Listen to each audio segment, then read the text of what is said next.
Hello students, कैसे हैं। आज का हमारा टॉपिक है बहुत ही ज्यादा इंपॉर्टेंट है प्लस वन क्लास के लिए, या फिर आगे हम कहीं पे भी केमिस्ट्री पढ़ते हैं तो बहुत ज्यादा इंपॉर्टेंट है। हमारा टॉपिक है मोल कंसेप्ट। बहुत ही ज्यादा इंपॉर्टेंट है बेटा। मोल कंसेप्ट क्या होता है? तो आप इस मोल कंसेप्ट को स्टार्ट करने से पहले छोटी छोटी एक दो बातें हैं वो देख लेते हैं। सबसे पहले मैंने तुम्हें बताया था लास्ट वीडियो में एटॉमिक मास क्या होता है। इसके बारे में हमने डिस्कस किया था। एटॉमिक मास हम relative atomic mass, average atomic mass ये पढ़ चुके हैं। एटॉमिक मास का मतलब होता है आपने कोई भी एलिमेंट लिया, उस एलिमेंट का एक एटम आप ले लो। उस एलिमेंट के कितने एटम लोगे? एक एटम। उस एक एटम का जो भी मास होगा उसको हम क्या नाम देते हैं? एटॉमिक मास नाम देते हैं। जैसे हमने कार्बन का कितना माना था? 12 AMU। ये क्या है? इसका एटॉमिक मास है। यही हुआ था। सेकंड हमारे पास है मोलर मास। क्या होता है? मोलर मास और एटॉमिक मास में कोई ज्यादा डिफरेंस नहीं है। मोलर मास, या इसको हम एक और नाम भी देते हैं मॉलिक्यूलर मास, क्या होता है? अगर हम इसकी बात करें मॉलिक्यूलर मास की, तो ये क्या करा है? मान लेते हैं आपके पास कोई भी मॉलिक्यूल है। लेट अस कंसीडर, मैंने क्या ले लिया? H2O। अगर मैं यहां पे H2O की बात करता हूं तो ये एक मॉलिक्यूल है। इसके अंदर दो एटम किसके हैं? हाइड्रोजन के हैं। एक एटम किसका है? ऑक्सीजन का है। इन सब का कंबाइन कर दो, एटॉमिक मास। हाइड्रोजन के दो एटम है, एक एटम का एक होता है। हाइड्रोजन के दो एटम का कितना हो गया? 2। प्लस में एक ही ऑक्सीजन का एटम, ऑक्सीजन का कितना होता है? 16। टोटल जोड़ दोगे कितना हो गया? 18। ये होता है बेटा मोलर मास। इसको हम क्या नाम देते हैं? Molecular mass. एक मॉलिक्यूल के अंदर जितने एटम प्रेजेंट होते हैं उन सब का एटॉमिक मास कंबाइन कर देते हैं तो जो बनता है उसे हम क्या नाम देते हैं? मोलर मास, या फिर क्या बोला जाता है? Molecular mass. तो क्या डेफिनेशन बन गई? It is the combination of atomic mass present in A molecule of different atom. किसी भी मॉलिक्यूल में जो अलग अलग एटम प्रेजेंट है उन सब के एटॉमिक मास को कंबाइन कर दोगे तो आपके पास क्या बन जाएगा? मॉलिक्यूलर मास या मोलर मास। जैसे कि एक एग्जांपल मान लेते हैं, हमारे पास ग्लूकोज है C6H12O6 है, ये आपके पास है। अरे इसके अंदर कार्बन के 6 एटम है, हाइड्रोजन के 12 है, ऑक्सीजन के 6 है। सबका कंबाइन कर दो। कंबाइन करो, एक कार्बन का कितना होता है? 12। 6 का कितना हो गया? 72। प्लस एक हाइड्रोजन का 1, 12 का कितना हो गया? 12 ही। प्लस एक ऑक्सीजन का 16, 6 ऑक्सीजन का कितना हो गया? 96। सबको अगर जोड़ते हैं तो हमारा कितना आता है? 180 आता है बेटा। ये क्या है? हमारा मोलर मास, या फिर क्या होता है? मॉलिक्यूलर मास हो जाएगा। एक हमारे पास एक और छोटा सा हो रहा है फॉर्मूला मास। क्या होता है फॉर्मूला मास? फॉर्मूला मास क्या कह रहा है भाई? बहुत सारे हमारे पास कंपाउंड है, जैसे कि NaCl है या फिर KCl है। ये आयनिक स्पीसीज की फॉर्म में एग्जिस्ट करते हैं। जैसे Na पॉजिटिव और Cl पे क्या होता है? नेगेटिव। K पॉजिटिव और क्या होता है? Cl negative. तो NaCl का ये फॉर्मूला है, सोडियम क्लोराइड का NaCl फॉर्मूला है। तो यहाँ पे ऐसे कंपाउंड के लिए हम मोलर मास ये यूज नहीं करते हैं, हम इनके लिए क्या यूज करते हैं? Formula mass. बात वही सेम है। मान लेते हैं मुझे NaCl का फॉर्मूला मास निकालना है, तो सोडियम के कितना होता है? 23। प्लस में क्लोरीन का कितना होता है? 35.5। दोनों को जोड़ दिया, कितना बन गया? 58.5। तो ये क्या बन गया? इसका फॉर्मूला मास। इसी तरीके से अगर आपको KCl का कैलकुलेट करना है तो पोटासियम का कितना होता है? 39। प्लस में क्लोरीन का कितना होता है? 35.5। टोटल जोड़ दो, कितना बन गया? 74.5। तो किसी भी आयनिक स्पीसीज जो होती है ना, उनका अगर हम फॉर्मूले को देखते हुए जो मास निकाला उसको हमने क्या नाम दे दिया? Formula mass. वैसे फॉर्मूला मास और मोलर मास में कोई भी डिफरेंस नहीं होता है ज्यादा। तो ये हमारे पास कुछ जनरल 2-3 बातें थी जो पहले भी कर चुके हैं। अब आज ये मोल कंसेप्ट क्या है, क्या सब कुछ है, इसको हम देखते हैं। मोल कंसेप्ट में क्या कह रहा है बेटा? अगर हम मोल कंसेप्ट की बात करते हैं तो क्या था, एटम्स और जो मॉलिक्यूल्स होते हैं ना, हमारे पास एटम है या फिर अगर हम बात करते हैं मॉलिक्यूल्स की, तो इनकी संख्या बहुत ही ज्यादा होती है और इनकी जो साइज है वो बहुत स्मॉल होता है। ये हमने किया था, इतना साइज स्मॉल है कि इनको हम नेकेड आई से भी नहीं देख सकते, इसलिए क्या किया गया, और इनकी संख्या बहुत ज्यादा होती है। अब हमने क्या किया, जैसे हम डजन का यूज करते थे पहले टाइम में, किसके लिए, अब हमें वस्तुओं की संख्या बतानी हो, 12 अगर किसी भी संख्या को हम क्या बोल सकते हैं, डजन बोल सकते हैं। उसी तरीके से एटम और मॉलिक्यूल की संख्या, नंबर बताने के लिए जिस वर्ड का यूज किया उसे हम क्या नाम देने लगे, मोल नाम देने लगे। उसको हम क्या नाम देने लगे, मोल नाम देने लगे। तो मोल में कितने पार्टिकल्स होते हैं वो हम आगे देखेंगे, लेकिन जैसे डजन में 12 होते हैं तो मोल में भी फिक्स वैल्यू थी भी। तो मोल किसके लिए यूज किया गया, काउंटिंग के लिए यूज करते हैं, नंबर्स को बताने के लिए यूज करते हैं। किसका नंबर, एटम या मॉलिक्यूल्स का बताने के लिए, इसलिए ये क्या था, मोल था। डेफिनेशन आगे आएगी हमारे पास, लेकिन जैसे डजन का यूज संख्या बताने के लिए करते हैं, वैसे ही मोल का यूज किसके लिए किया जाता है, संख्या बताने के लिए करते हैं। तो अब देखिए जरा, मोल में कितने पार्टिकल्स होते हैं, कितनी संख्या होती है। जैसे डजन में 12 होते हैं तो मोल में कितने होते हैं, वैसे इससे पिछले वीडियो में हम कर चुके हैं, लेकिन फिर भी देख लेते हैं। हमने क्या किया था, जब हमने atomic mass, relative atomic mass किया, तब मैंने बताया था, हमने एक स्टैंडर्ड माना था। किसको स्टैंडर्ड माना था, हमने कार्बन को स्टैंडर्ड माना था, और स्टैंडर्ड मान के इसका मास हमने कहा था कितना, और भी 12 AMU है। इसके एक एटम का मास कितना, अभी 12 AMU है। एक एटम का मास, 1 एटम मास, एक एटम का मास हमने माना था 12 AMU, या 12 क्या लिख सकते हो आप, U का मतलब पता था यूनिफाइड मास, AMU का मतलब क्या पता था, एटॉमिक मास यूनिट, यही था। अब हमारे पास एक और मेथड मैंने बताया था, spectroscopic method. Sorry, spectroscopic method से हमने क्या किया था, कार्बन के एक एटम का मास मेजर किया था या नहीं किया था। कार्बन के एक एटम का जो मास था वो आपने पढ़ा था, कितना था, 1.99 मल्टीप्लाई 10⁻⁻23 ग्राम, इतना ही किया था ना हमने। 1.99 मल्टीप्लाई कितना था, 10⁻⁻23 ग्राम, इसके एक एटम का मास इतना था। ये हमने किया था, यही किया था। इसके एक एटम का मास इतना है, हम ये कर चुके हैं। उसके बाद हमने क्या किया था, अगर इसके एक एटम का मास इतना है और कार्बन के एक एटम का मास AMU में देखें तो 12 है, ग्राम में देखें तो इतना है, तो ये दोनों क्वांटिटी हमने क्या किया था, एक दूसरे के इक्वल। क्या बन गया, 12 AMU इज इक्वल टू क्या किया था हमने, 1.99 मल्टीप्लाई कितना हो गया, 10⁻⁻23 ग्राम। फिर हमने यहां से एक AMU की वैल्यू निकाली थी, तो 1 AMU इज इक्वल टू, इस 12 को कहां पे लेके जाओगे, उधर जाएगा, तो कहां पे आ जाएगा, 10⁻⁻23 डिवाइड में कौन आ जाएगा, भी 12। ये हमने किया था या नहीं किया था। उसके बाद एक AMU की वैल्यू भी हमने निकाली थी, कितनी आई थी, 1.66 मल्टीप्लाई 10⁻⁻24 ग्राम। ये भी मैं तुम्हें करवा चुका हूं, हो गया था।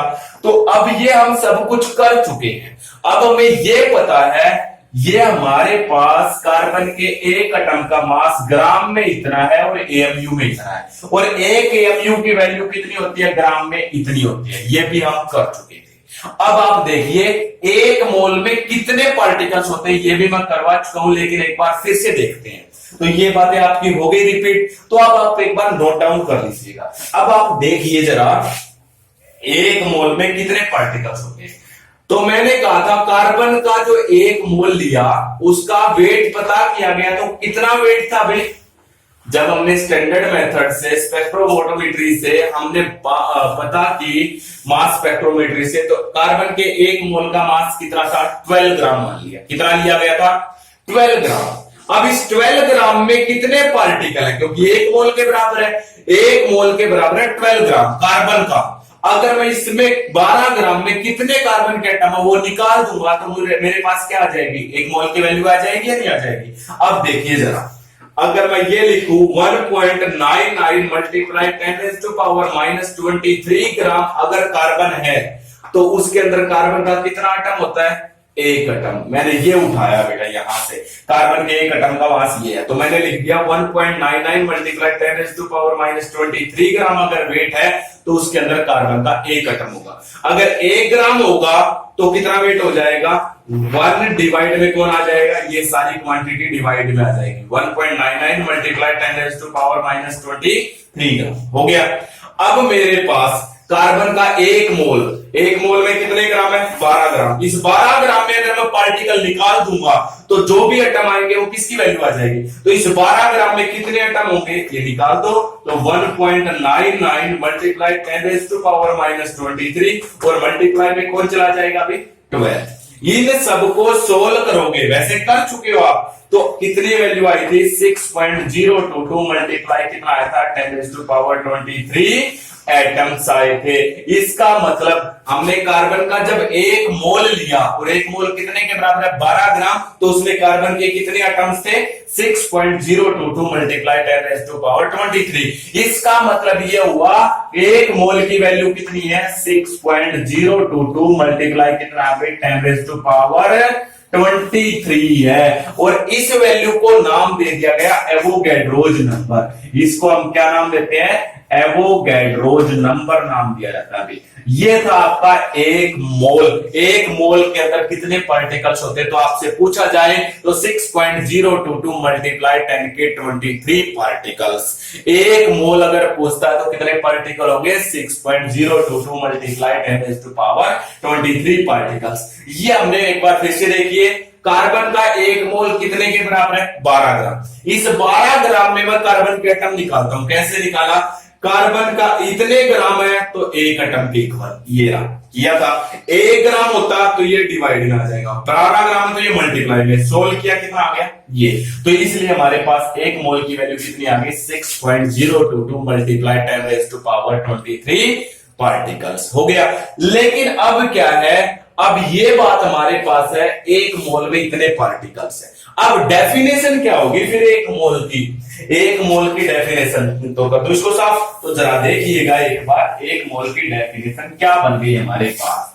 एक मोल की अगर हम डेफिनेशन देखते हैं तो ये कहा गया जितने, अब इतने पार्टिकल अगर मैं कार्बन के लूं तो उनका वेट कितना आएगा बेटा 12 ग्राम। अरे अभी तो पता किया था, क्योंकि कार्बन का जो एक मोल है वो 12 ग्राम के ऊपर है और उसमें कितने पार्टिकल निकले थे इतने, तो मैं ये नहीं कह सकता कार्बन के 12 ग्राम में इतने एटम्स हैं या इतने पार्टिकल है, उन्हीं को हम क्या बोलते हैं मोल बोलते हैं। तो इसलिए क्या है, इन्होंने कहा कोई भी सबस्टांस आप लीजिएगा, आप कोई भी सबस्टांस लीजिएगा और उनके इतने पार्टिकल्स लीजिए, उनके कितने पार्टिकल्स लीजिए, इतने पार्टिकल लीजिए, और इतने पार्टिकल का जो भी मास आए, जो भी मास आए इतने पार्टिकल, उसे हम क्या नाम देते हैं, उसको हम एक मोल नाम देते हैं, उसे हम क्या नाम देते हैं अभी एक मोल नाम देते हैं। क्या बताया दोबारा देखो, अगर आप इतने पार्टिकल किसी भी सबस्टांस के लेते हो,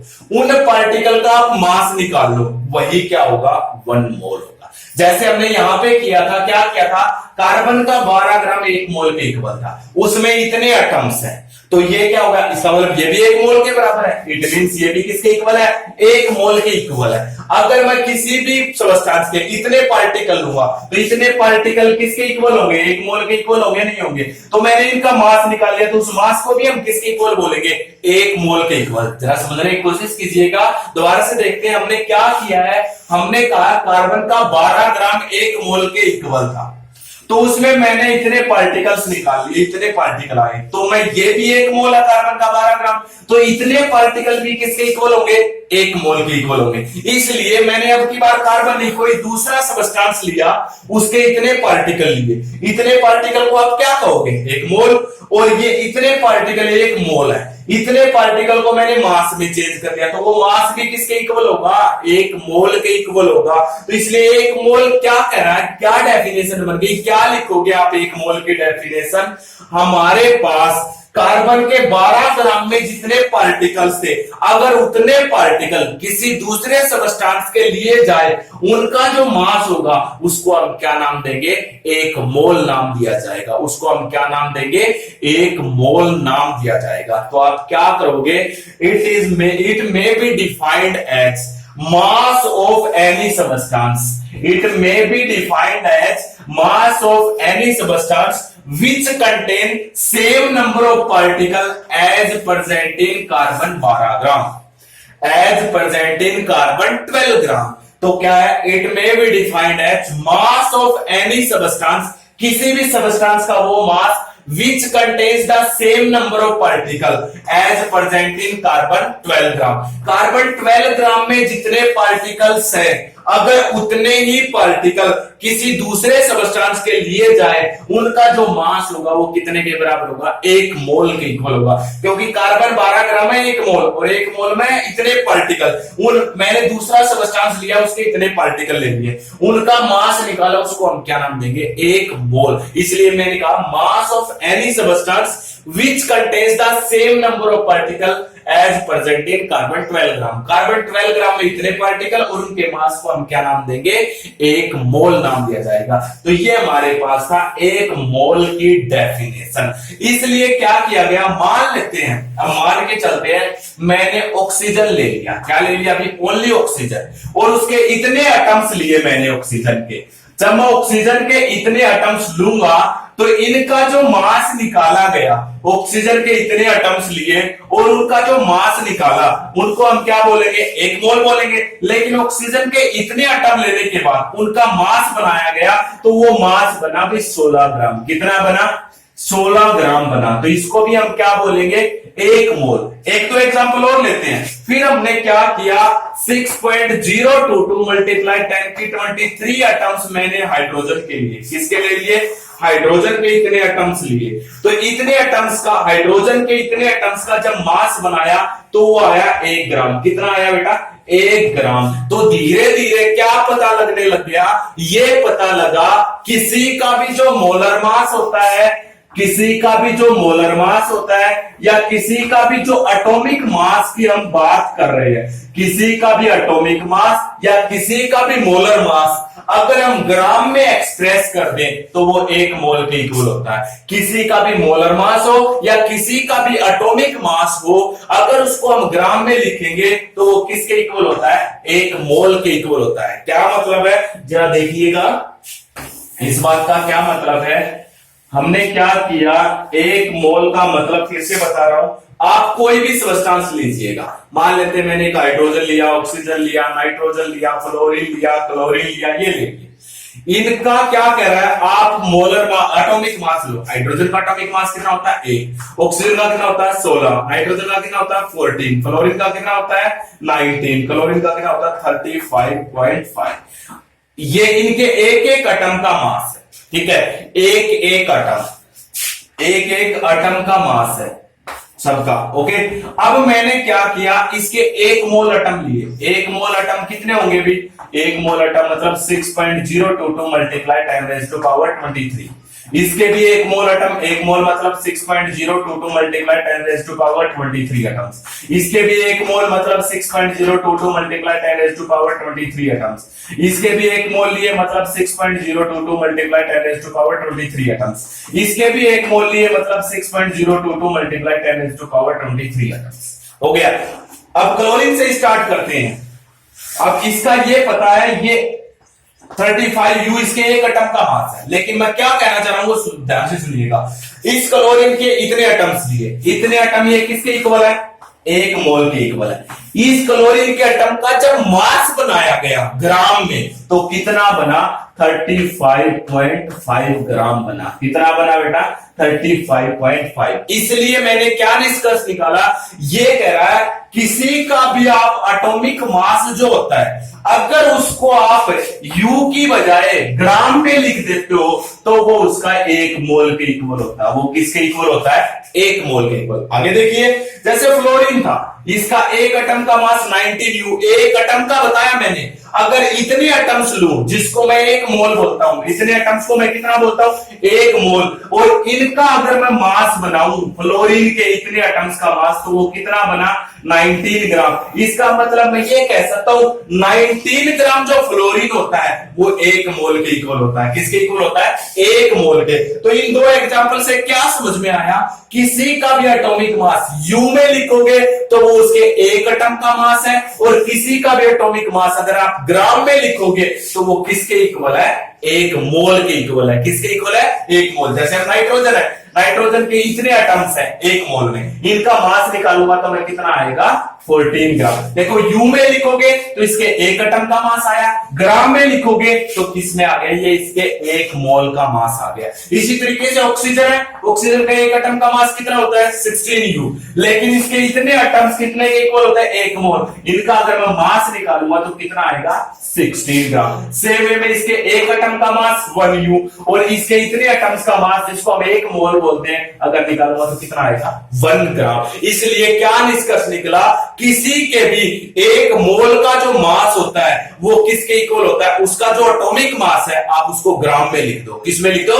ग्राम में। वो किसके इक्वल हो जाएगा? उसके 1 मोल के इक्वल हो जाएगा। अब हम देखते हैं, एक और एग्जांपल ले लेते हैं। अब मैं सीधा क्या कह सकता हूं? सीधा मैं ये कह सकता हूं, मान लेते मैंने इस बार ले लिया, इस बार मैंने क्या किया?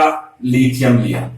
लिथियम का कितना होता है? अगर 1 एटम का मास देखूं तो होता है 7 यू, और इसके 1 मोल का मास देखूं तो कितना आएगा बेटा? 7 ग्राम। तो मैं ये कह सकता हूं लिथियम का 1 मोल 7 ग्राम के इक्वल है। लेकिन लिथियम के 1 मोल में कितने एटम्स हो गए? 6.022 मल्टीप्लाई 10⁻23 एटम्स। वो तो फिक्स है, लिथियम के इतने एटम्स है। कहने का मतलब आप कैसे भी कह लो, इतने एटम लिथियम के लोगे तो उनका मास कितना आएगा? 7 ग्राम, जो कि किसके इक्वल है? 1 मोल। या 1 मोल लिथियम का कितने के इक्वल है? 7 ग्राम। या 1 मोल लिथियम में कितने एटम्स है? इतने। तो इसलिए मैं ये कह सकता हूं 6.022 multiply 10⁻23 atoms of lithium is equal to कितना हो जाएगा भाई? 7 ग्राम। कोई भी ले लो। अब मैं ये तो था एटॉमिक मास, अब मैं मोलर मास की बात करता हूं। मान लेते मैंने H2O ले लिया। H2O के 1 मोलिक्यूल, क्योंकि ये मोलिक्यूल है अभी, अगर इसके 1 मोलिक्यूल का वेट देखा जाए तो वो होता है 18U। अगर U या AMU में लिखोगे तो ये 1 मोलिक्यूल का वेट है। और अगर इसके 1 मोलिक्यूल्स लूं, कितने मोलिक्यूल्स ले लिए मैंने? 1 मोल मोलिक्यूल्स। तो मोलिक्यूल्स ले लिए मैंने, H2O के इतने मोलिक्यूल्स ले लिए जो किसने के इक्वल होते हैं? 1 मोल के इक्वल होते हैं। इनका अगर वेट निकालूं मैं तो कितना आया? 18 ग्राम। कितना आया भाई?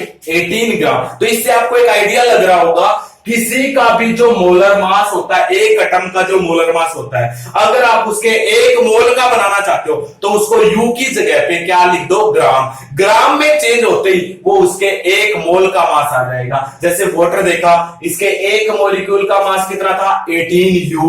अगर मैं इस 18U की जगह पे ग्राम लिख दूं तो उसके 1 मोल मोलिक्यूल्स का मास आ जाएगा। 1 मोल मोलिक्यूल्स का मास आ जाएगा। अब बेटा यहाँ पे मोलिक्यूल्स क्यों लगाया? क्योंकि वाटर एक मॉलिक्यूल है। अभी तक मैं सबके लिए एटम क्यों लगा रहा था? क्योंकि अभी तक जितने भी एग्जांपल लिए थे वो सिंगल एटम थे। जैसे लिथियम, ऑक्सीजन, नाइट्रोजन, वो मैंने सिंगल एटम लिए थे। तो अभी तक हम एटम की बात कर रहे थे। 1 मोल मॉलिक्यूल्स हो या एटम हो, वैल्यू 1 मोल का मतलब है चाहे उसमें एटम्स हो, मॉलिक्यूल्स हो, आयंस हो, पार्टिकल्स हो, उसकी वैल्यू तो कितनी है? 1 मोल की कितनी होती है। और अगर आप उसको ग्राम में चेंज करते हो तो उसका जो मोलर मास या एटॉमिक मास यू में लिखते ना, उसको आप ग्राम में लिख दो तो वो उसके क्या आ जाएगा? 1 मोल का क्या बन जाएगा भाई? मास बन जाएगा। हो जाएगा भाई। ये आपके पास था मोल कंसेप्ट। तो हमें यही पता होना चाहिए मोल कंसेप्ट में जनरल बातें क्या है। हो जाएगा। तो मोल कंसेप्ट आपको अगर इतना समझ में आ गया तो ये समझो आगे के टॉपिक्स में आपको दिक्कत नहीं आएगी। एक बार फिर से देखता हूं मैं, अब मैं क्या क्या लिख देता हूं। अगर आपको यहां तक समझ में आ गया है तो मैं क्या क्या लिख सकता हूं। अब मैं ये लिख सकता हूं 1 मोल। 1 मोल में कितने पार्टिकल्स होते हैं? 6.022 मल्टीप्लाई 10⁻23 ये पार्टिकल्स है। इन पार्टिकल्स को मैं क्या क्या नाम देख सकता हूं? देखो 6.1 मोल में क्या कह सकता हूं मैं? ये भी कह सकता हूं 6.022 मल्टीप्लाई 10⁻23 एटम्स होते हैं। मैं ये भी कह सकता हूं 1 मोल में 6.022 मल्टीप्लाई 10⁻23 मॉलिक्यूल्स होते हैं। मैं ये भी कह सकता हूं एक मोल में 6.022 मल्टीप्लाई 10⁻23 सॉरी आयंस होते हैं, ये भी हम कह सकते हैं। क्या मतलब है भाई इन तीनों का? मतलब देखो, आपको सिर्फ ये पता है एक मोल में इतने पार्टिकल है। अरे मैं क्या बात कर रहा हूं, अगर मैं किसी एटम की बात करूं, किसकी बात करूं, किसी एक सिंगल एटम, मान लेते हैं मैंने एक मोल आयरन ले लिया। क्या ले लिया भाई? आयरन। Fe देखो एक अकेला है, इसका मतलब ये एटम है। क्या है भाई? इसके एक मोल में इतने एटम होंगे किसके? Of iron. किसके हो जाएंगे? आयरन। लेकिन मैं क्या करूं, मान लेते मैंने एक मोल CO2 ले लिया। क्या ले लिया? CO2। CO2 में क्या है? एक से ज्यादा एटम है। जब दो ऑक्सीजन के एटम है एक कार्बन के, तो एक से ज्यादा एटम हो वो क्या बन जाता है? मॉलिक्यूल। तो यहाँ पे इसके पीछे एटम नहीं लगा सकते, आप क्या लगाओगे? मॉलिक्यूल। तो इसके एक मोल में 6.022 मल्टीप्लाई 10⁻23 क्या होंगे? मॉलिक्यूल्स होंगे।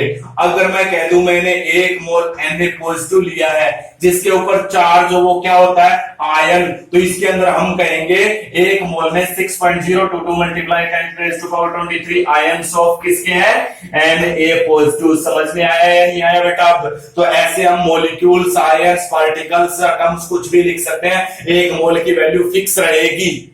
अब मान लेते हैं मेरे से ये कह दिया जाए ये एक मोल इतने हैं आयरन के, एक मोल में इतने एटम है, इनका मास बनाओ ग्राम में। बहुत इजी, मैंने क्या बनाया था? एक मोल का अगर आपको मास बनाना हो तो कैसे बनाओगे? बहुत इजी है।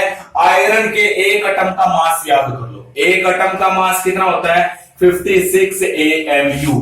इसको ग्राम में बदल दोगे, यानी कि मैं अगर लिख दो 56 ग्राम, तो ये अपने आप से क्या बन जाएगा? एक मोल का मास बन जाएगा। एक मोल में इतने एटम आयरन के, उनका मास बनाऊंगा तो क्या बन गया? 56 ग्राम। आप मल्टीप्लाई करके देख लेना भाई, कैसे करते हैं मल्टीप्लाई, जरा ध्यान से देखिए, मैं बताता हूं। देखो 6.022 मल्टीप्लाई 10⁻23 एटम्स है, ठीक है, आयरन के एक मोल में। एक आयरन के एटम का वेट ग्राम में ले लो और उसको यहां पे मल्टीप्लाई कर दो। मल्टीप्लाई करोगे तो कितना आएगा? 56 ग्राम। इसी तरीके से ये आपके पास है एक मोल CO2 है। अगर मैं इसके एक मॉलिक्यूल का मास देखूं तो कार्बन का 12, एक ऑक्सीजन का 16, दो ऑक्सीजन का कितना हो गया? 32, टोटल कितना आ गया? 44 AMU आएगा। अगर मैं इसको ग्राम में लिख दूं 44 ग्राम, तो ये इसके एक मॉलिक्यूल का क्या बन जाएगा? मास बन जाएगा। इसलिए मैं बार बार कह रहा हूं, किसी का मोलर मास, किसी का एटॉमिक मास, किसी का फॉर्मूला मास, अगर आप U की जगह ग्राम लिख दोगे तो वो उसके एक मोल का बन जाएगा। U में लिखोगे तो वो उसके एक मॉलिक्यूल का या एक एटम का मास होगा। ये आपके पास था मोल कंसेप्ट की जनरल बातें, अभी स्टार्ट हुआ। अभी अब एक और छोटी सी बात बताता हूं, बाकी हम आगे डिस्कस करेंगे। हमारे पास एक और क्या है, हमने क्या किया, एक मोल का हमें पता चल गया अभी ये होता है। अब हम क्या करें, एक मोल, ये तो आपको पता चल गया कितना होता है? 6.022 मल्टीप्लाई 10⁻23। अगर हमें मोल में बनाना हो, if you want to change mole, या अगर हमें किसी भी वैल्यू को मोल में चेंज करना है, तो मोल में चेंज करने के बहुत सारे फॉर्मूले हैं, लेकिन एक जनरल जो हमारे बहुत काम का आता है वो क्या है? अगर आपको कोई भी सब्सटेंस, कोई भी मॉलिक्यूल्स, कोई भी एटम, उसका वेट दे दिया जाए, जैसे कि आपके पास दे दिया गया H2O का वेट दे दिया गया भाई 90 ग्राम है। कितना है? आपके पास 90 ग्राम वाटर है। कैलकुलेट इट्स मोल्स, इसके मोल बनाओ। कैसे बनाओगे? इसके क्या बनाने हैं? मोल बनाने हैं। बनाने या नहीं बनाने हैं? अब सबसे पहले देखो, फॉर्मूला बाद में बताऊंगा, पहले जनरल तरीका बताता हूं क्या है।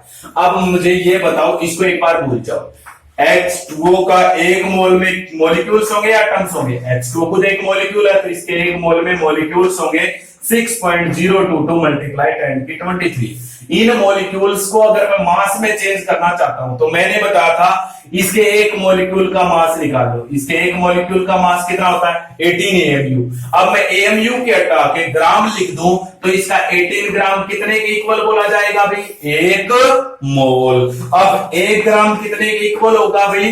1 बाई कितना हो जाएगा? 18। और आपके पास है कितना?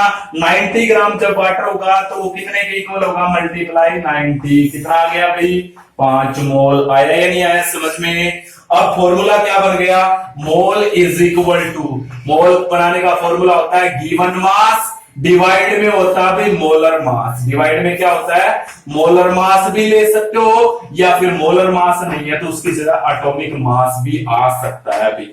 अगर आपको एटम के मोल बनाने तो डिवाइड में एटॉमिक मास आएगा, मॉलिक्यूल के मोल्स बनाने तो क्या आएगा, डिवाइड में मोलर मास आएगा। तो वेट ऑफ H2O 90 ग्राम लिया था, उसके मोल्स देखो, यहां पे गिवन मास कितना है 90 ग्राम, डिवाइड में क्या करूं, इसका मोलर मास कितना होता है 18, डिवाइड कर दिया, कितने मोल्स आए 5। तो आप ये फॉर्मूला लगाओ या ये बात तो सेम है। मैंने क्या बताया एक बार फिर से देखो, आपके पास 90 ग्राम वाटर है, इसके मोल्स बनाने थे, कैसे बनाओगे, सबसे पहले मुझे पता है H2O के एक मोल में इतने मॉलिक्यूल्स होते हैं, उन मॉलिक्यूल्स का मास कैसे निकालते थे, जितने उसके एक मॉलिक्यूल का मास है, एमयू की जगह ग्राम वर्ड लगा दिया, ये क्या हो गया 1 मोल के इक्वल, यानी कि 18 ग्राम वाटर 1 मोल के इक्वल है। 1 ग्राम वाटर 1/18 और 90 ग्राम वाटर मल्टीप्लाई में 19, कितने मोल्स आ गए 5 मोल्स। तो मोल्स निकालने का फॉर्मूला ये फॉलो करो, given mass by molar mass, या ये फॉलो करो। अभी तक आपका जनरल डिस्कशन हुआ बेटा, तो आप इसको अगर कंप्लीटली कवर कर लेते हो तो अगले वीडियोस में आपको कोई भी दिक्कत नहीं आएगी।